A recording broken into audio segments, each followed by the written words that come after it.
اهلا بكم جميع متابعي قناة اسكندر في فيلم جديد. بس قبل ما نبدأ اللايك والاشتراك الجميل بتاعك بقى عشان الفيلم ده دمار. يلا بينا. وبيبدأ فيلمنا مع قبيلة عايشة من قبل 10,000 سنة قبل الميلاد، وبتكون القبيلة دي عايشة في مجاعة بسبب ان قطيع الماموس اللي كانوا بيصطادوا منه ما بقاش يعدي من هنا. وبنيجي بعد كده مع الست دي وبيسموها الام العجوزة بمقام الام الروحية للقبيلة بتاعتهم، وده بسبب حكمتها وخبرتها الكبيرة في السحر والطلاسم بتاعتهم. لا وكمان بتعرف تتواصل مع ارواح اجدادهم اللي ماتوا قبل كده. فبيجيبوا لها صيادين القبيلة بنت صغيرة اسمها ايفوليت، ولقوها قاعدة جنب جثة امها الميتة في الصحراء بعد ما القبيلة بتاعتها حصل عليها غزو واتقتلت. وبتبص الام العجوزة في عين البت دي وبتشوف فيها مستقبل القبيلة بتاعتهم، وان في شياطين ب4 رجول هيجوا يدمروا القبيلة والقرية اللي عايشين فيها. بس بتقول لهم ما يخافوش لان هيبقى في محارب عظيم وقتها هيحاربهم، وهتكون البنت دي مراته وهي اللي هتنقذهم من المجاعة اللي عندهم. وبتعدي شوية وبيتفق كبير الصيادين مع صاحبه انه هيروح يدور على مكان تاني للقبيلة عشان ينقذهم من المجاعة اللي عندهم دي. وبيوصي صاحبه انه ما يقولش لحد وياخد باله كمان من ابنه ديليه، وبيسلمه السهم الابيض بتاع كبير الصيادين وبيمشي. بس القبيلة بتعتبره جبان وهرب من الحقيقة. لا وكمان بيعايروا ابنه باللي عمله ابوه، ومنهم صاحبه كارين. فبيحس ديليه بالوحده وبتقرب منه ايفوليت وبيبقوا صحاب لانهم حاسين بوحده في وسط القبيله بتاعتهم. وبتمر السنين وبتكبر ايفوليت وبيكبر ديليه، وبتكون العلاقه ما بينهم اتطورت على الاخر وباين عليهم بيحبوا بعض. وبيجي موعد اخر صيد وبيظهر قطيع الماموس اخيرا، وبيستعد صيادين القبيله لصيد الماموس. وبيقول لهم كبير الصيادين ان اللي هيظهر براعته في الصيد ده هياخد السهم الابيض وهيكون كبير الصيادين.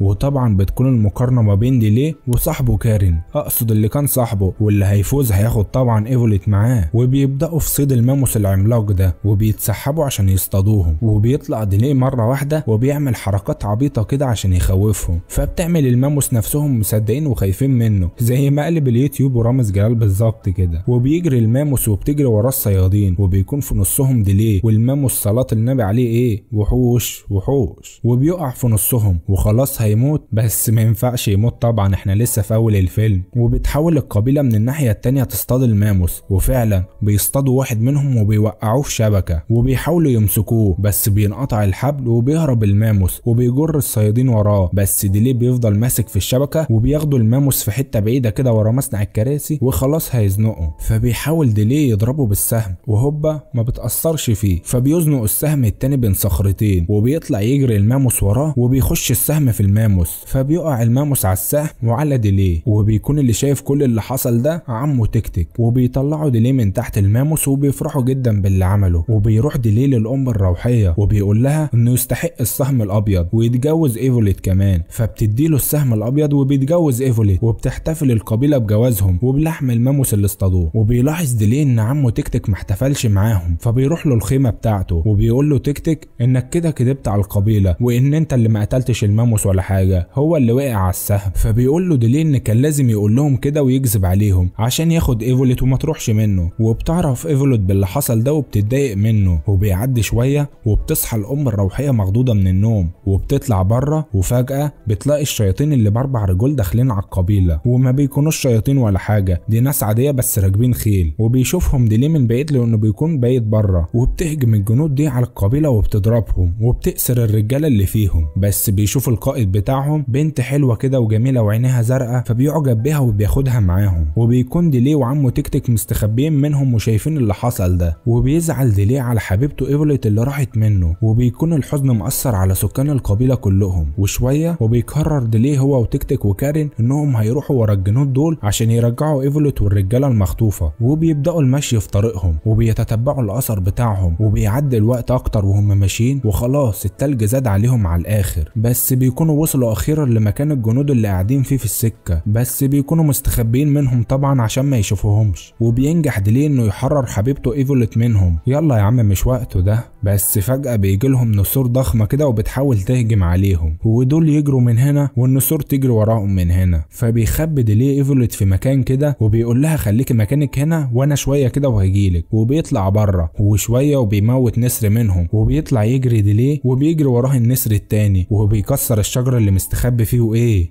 بقت ليله. فبيمسك ديليه خشبه وبيموت النسر التاني. يلا بالهنا والشفا. وبيروح ديلي عشان ينقذ حبيبته ايفوليت، بس بيلاقي الجنود دول لقوا ايفوليت وخدوها، وكمان خدوا كارين وكابو اللي كانوا معاهم في الطريق وبياخدوهم وبيمشوا. بس بيلاقي ديلي عمه تكتك مجروح وبينزف دم، فبياخدوا على حاجه كده عامله زي العربيه وبيمشي، وبيستنوا في المكان ده وبيناموا. وبيجي الليل والدنيا بتشتي وبيتملي المكان اللي نايم فيه ديلي ميه، فبيصحى ديلي بس بيلاقي في المكان اللي قاعد فيه نمر ومحبوس بين خشبتين كده، صلاة النبي احسن. فبيروح ديلي عشان يقتله، بس بيلاقيه خلاص هيغرق، فبيصعب عليه وبيقول له ديلي خلاص انا هنقذك بس انت ما تاكلنيش. وبيشيل ديلي الخشبه اللي كانت زنقاه وبيطلع النمر منها. يلا احسن، تستاهل، مش انت اللي انقذته. وبيروح النمر عشان ياكله، بس بيغير رأيه في الاخر وبيطلع من المكان ده. وبيطلع ديليه هو كمان من المكان ده، وبيلاقي عمه تكتك مستنيه بره وبيقول له على مكان قبيله قريبه منهم، وشكل كده الجنود دي هجمت عليهم هم كمان. فبيروح ديليه وتكتك لمكان القبيله دي اللي باين عليها مهجوره وما فيهاش حد، فبيلاقوا اكل وبيروحوا عشان ياكلوه. بس فجاه بيطلع عليهم سكان القبيله وبيقفشوهم كانهم قافشين حرامي في مولد. بس بيجي النمر من بعيد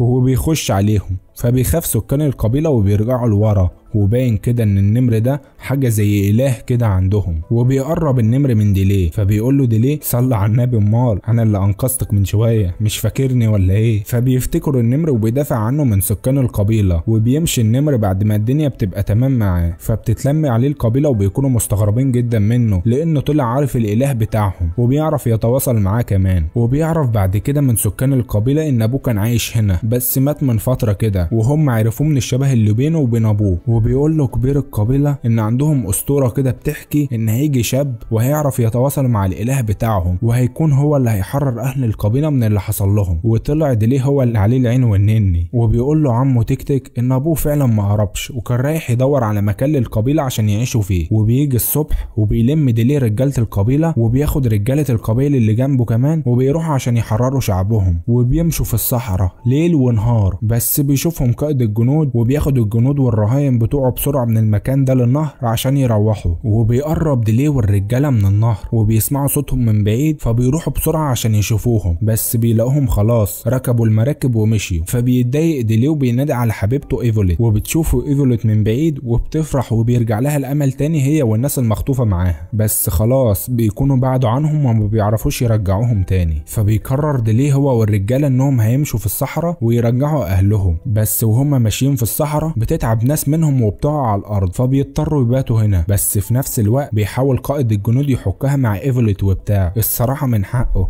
البت جامدة وعينها زرقاء وصلاة النبي عليها. وبيجي الصبح وبيوصل ديليه هو والرجالة المكان كده فيه هياكل عظمية لبني ادمين وماموس، وبيسمعوا صوت الماموس قريب منهم، فبيروحوا عشان يشوفوه. وبيطلع المكان ده مكان الاهرامات، صلاة النبي احسن، ده احنا طلعنا في مصر، هي دي الاهرامات بتاعتنا بجد ولا ايه؟ وباين عليهم كده انهم طلعوا واخدين الناس عبيد وبتاع وماموس عشان يبنوها، بس مش مشكلة، ده ايه العظمة والفجر ده، مناظر جبارة. وبتكون ايفوليت والناس اللي معاها بقوا من العبيد اللي بيبنوا الهرم، بس في وسط ضرب ومذلة من الجنود. وشوية وبيجي الملك وبينحنوا له الناس وبيناموا له على بطنهم، وبيكون الملك ده مش باين وما بيطلعش من العرش بتاعه، والناس مفكرينه اله جاي من القمر. فبيقول لهم الملك انا مش عاجبني الشغل ده، فبياخدوا واحد من العبيد وبيرموه من فوق. ده ايه الجحود اللي بيحصل ده؟ وفي اخر اليوم بيجمعوا الناس والعبيد في مكان كده عشان يناموا فيه، وبيقدر ديليه هو والرجاله انه يخشوا من ورا الجنود لمكان العبيد،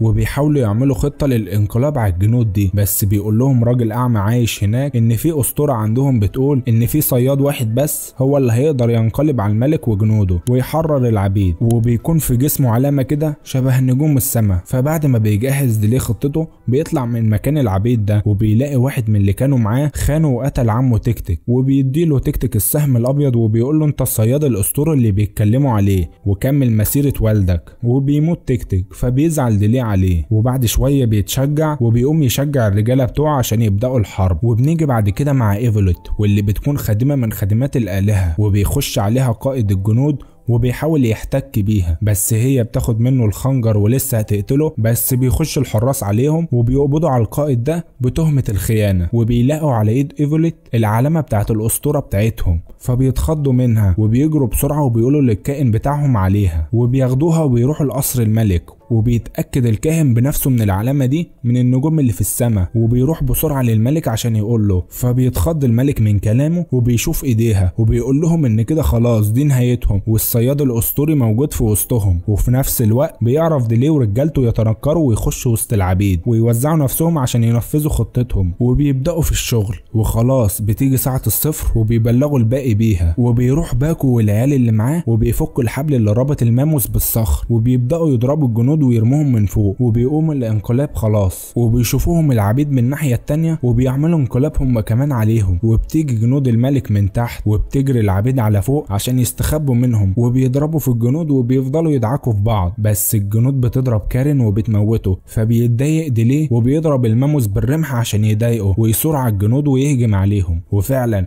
بيتضايق الماموس وبيهرب، وبتهرب معاه الماموس التانيين، وبتضرب وتلطش في اي حد بيقابلوه في وشهم، وبيدمروا لهم كل حاجه، وبتقع قمه الهرم من فوق. وبكده نقدر نقول خلاص النهاية قربت. فبيتحرر العبيد والماموس وبيروحوا على قصر الملك، بس بيلاقيهم ديليه مطلعين ايفوليت بره ورابطينها، فبيوقفهم ديليه. وبعدين بيزمر بوك الملك وبينحنوا له العبيد ما عدا ديليه والرجاله بتوعه. وبيطلع الملك من القصر بتاعه وبيعرض على ديليه عرض انه ممكن ياخد مراته ويرجع لمكانه تاني، بس ملوش دعوه بالناس التانيين. فبيقول له ديليه لا، انا هاخد مراتي واخد اي حد انت خطفته من قبيلته كمان. وبيدخل عليه وهو بيكلمه ولا حد همه، فبيرفض الملك العرض بتاعه وبيهدده بايفوليت. فبيتضايق ديليه وبيقوم رامي الملك بالرمح بتاعه، وبكده بيقدر يقتل الملك وبيقع على الارض، وبيكون باين عليه ان هو كبير في السن. فبيقول ديليه للناس ان هو بني ادم عادي ومش اله ولا حاجه زي ما انتم مفكرين. وبيهجم ديليه والناس على الجنود وبيضربوهم، وبياخد قائد الجنود ايفوليت وبيهرب على الحصان بتاعه. فبيشوفوا ديليه وبيجري وراه، بس بتطلع ايفوليت السكينه وبتقتل القائد ده، وبيقعوا هما الاتنين من على الحصان على الارض. وبيجري ديليه عليها عشان ينقذها، وهي كمان بتجري عليه، بس للاسف بيضربها القائد بالسهم وبيموتها، وبتقع في حضن ديليه. فبيروح له ديليه وبيضربه، ايوه كده اديله يلا، وبيقوم ضربه بالسهم الابيض وبيموته. وبيرجع تاني لحبيبته ايفوليت وبيفضل يترجاها انها ما تموتش، بس للاسف بتموت فعلا. وبيزعل ديليه هو وكل الموجودين عليها، وبيرجع تاني في طريقه للماموس اللي اتحرر.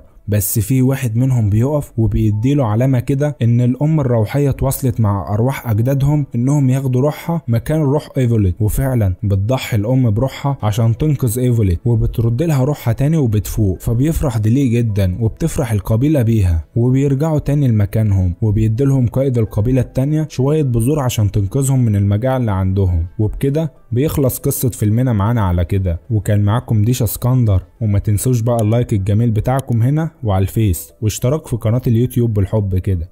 يلا سلام.